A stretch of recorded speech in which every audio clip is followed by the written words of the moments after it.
প্রিয় দর্শক আসসালামু আলাইকুম, আশা করি অনেক অনেক ভালো আছেন। আজকের ভিডিওতে খুবই গুরুত্বপূর্ণ বিষয় ডি মাইবার্স থিওরেম অর্থাৎ ডি মাইবারের উপপাদ্যটি বর্ণনা এবং প্রমাণ আলোচনা করব। সেজন্য না টেনে পুরো ভিডিওটি অত্যন্ত মনোযোগ সহকারে দেখবেন। তো প্রথমে আমরা জানব ডি মাইবার্স থিওরেম কি, অর্থাৎ এর স্টেটমেন্ট বা বিবৃতি। এন যে কোনো বাস্তব সংখ্যা হলে cos theta plus I sine theta power N এর মান cos n theta plus i sine n theta অথবা একটি মান cos n theta plus i sine n theta হবে। তো এখানে যে বিষয়টি খেয়াল রাখতে হবে, n যে কোনো বাস্তব সংখ্যা। বাস্তব সংখ্যা মানে হলো ধনাত্মক হতে পারে, ঋণাত্মক হতে পারে, ভগ্নাংশ হতে পারে। তো যদি ধনাত্মক অথবা ঋণাত্মক হয় সেক্ষেত্রে cos theta plus I sine theta power n এর মান হবে cos n theta plus i sine n theta, অর্থাৎ এই n টি এখানে চলে আসবে, কোণের আগে চলে আসবে, cos n theta i sine n theta. আবার n যদি ভগ্নাংশ হয় তবে cos theta plus I sine theta power n এর একটি মান cos n theta plus i sine n theta হবে। এটি আমাদেরকে প্রমাণ করতে হবে। তো প্রথম ক্ষেত্রে আমরা n কে ধনাত্মক পূর্ণ সংখ্যা হিসেবে বিবেচনা করব। n ধনাত্মক পূর্ণ সংখ্যা হলে প্রমাণ করতে হবে যে cos theta plus I sine theta n equals to cos n theta plus i sine n theta.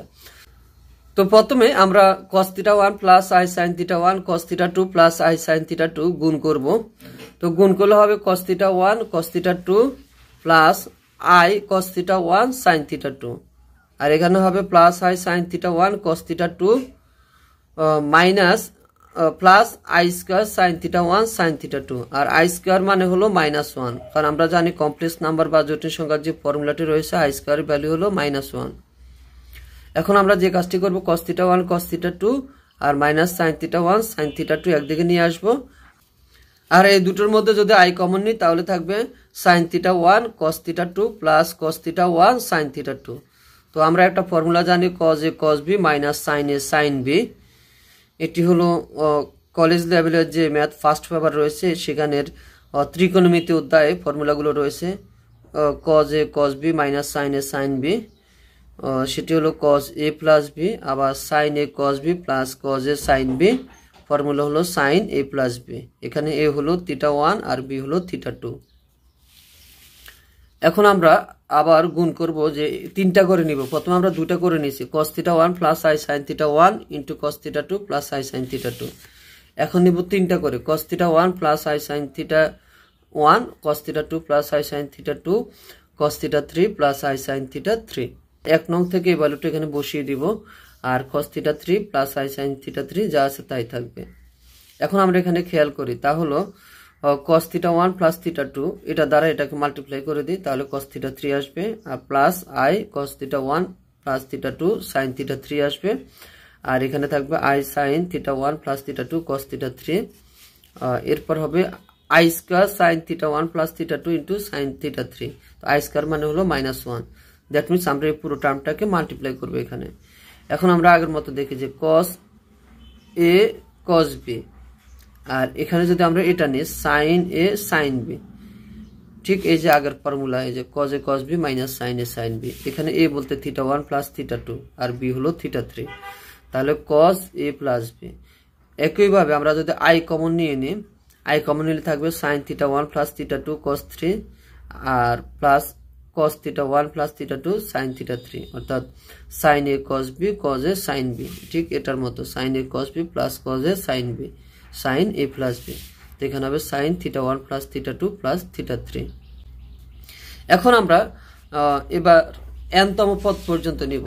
তো একইভাবে যদি nতম পদ পর্যন্ত নিই, এখানে আমরা প্রথমে এই দুটো নিয়েছি, এরপর নিয়েছি এর তিনটা। এখন যদি nতম পদ পর্যন্ত নিই তাহলে পাবো cos theta 1 theta 2 theta 3 dot dot theta n। এই যে ফরম্যাটে আমাদেরকে লিখতে হবে, যেটা আমরা একটু আগে পেয়েছি। আর এখানে হবে plus I sine theta 1 plus theta 2 plus theta 3 theta n পর্যন্ত। তো এখন আমরা যদি থিটা 1 থেকে থিটা n পর্যন্ত সবগুলাকে থিটা ধরি, তাহলে আমরা লিখতে পারবো cos theta plus theta plus theta সবগুলা থিটা হয়ে যাবে, এখানেও সবগুলা থিটা হয়ে যাবে, অর্থাৎ theta 1 theta 2 theta 3 theta n সবগুলাই থিটা ধরবো। এখন এখানে থিটা কয়টি রয়েছে, nতম পদ পর্যন্ত ডট ডট থিটা, তাহলে আমরা এটা লিখতে পারবো cos n থিটা, আর এখানে লিখতে পারবো সাইন n থিটা, আই এর জায়গায় আই থাকবে। এখন n যদি ঋণাত্মক পূর্ণ সংখ্যা হয় সেক্ষেত্রে আমাদেরকে প্রমাণটি করতে হবে। তো n যদি ঋণাত্মক পূর্ণ সংখ্যা হয় তাহলে আমরা ধরবো n = -m। তো n যদি -m হয় তাহলে আমরা এখানে cos θ প্লাস i sin θ যে n আছে লেফট হ্যান্ড সাইডে বাম পক্ষে সেখানে n এর ভ্যালু -m বসাবো।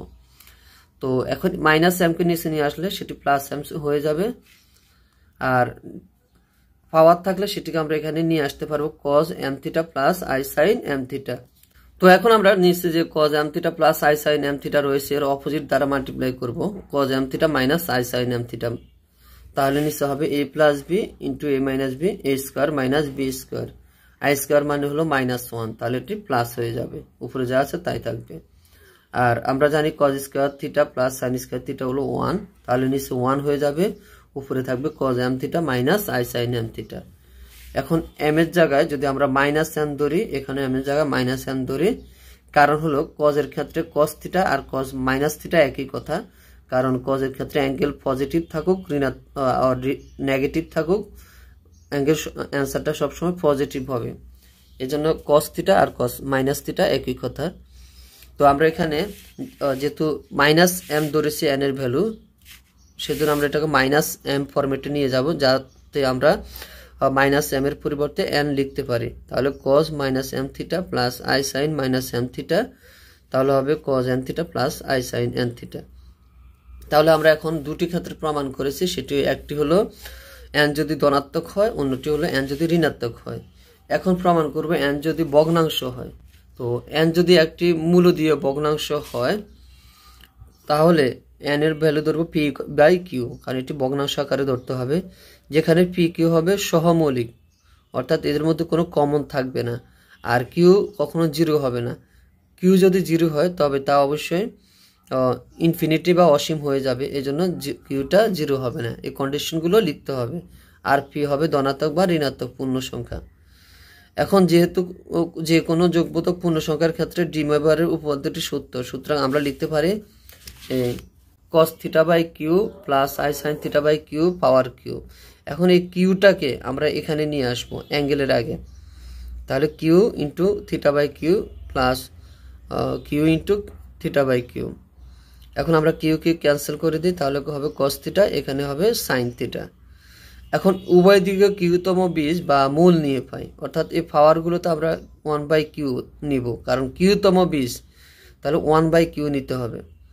তাহলে cos θ প্লাস i sin θ এর পাওয়ার যদি আমরা 1/q নিই সেটি হবে 1/q, অর্থাৎ cos θ plus i sin θ 1/q এর একটি মান হবে cos θ/q plus i sin θ/q, কারণ এখানে যদি আমরা q রুট নিই তো নিচে q আসবে, q ক্যান্সেল হয়ে যাবে, তখন থাকবে cos θ/q plus i sin θ/q।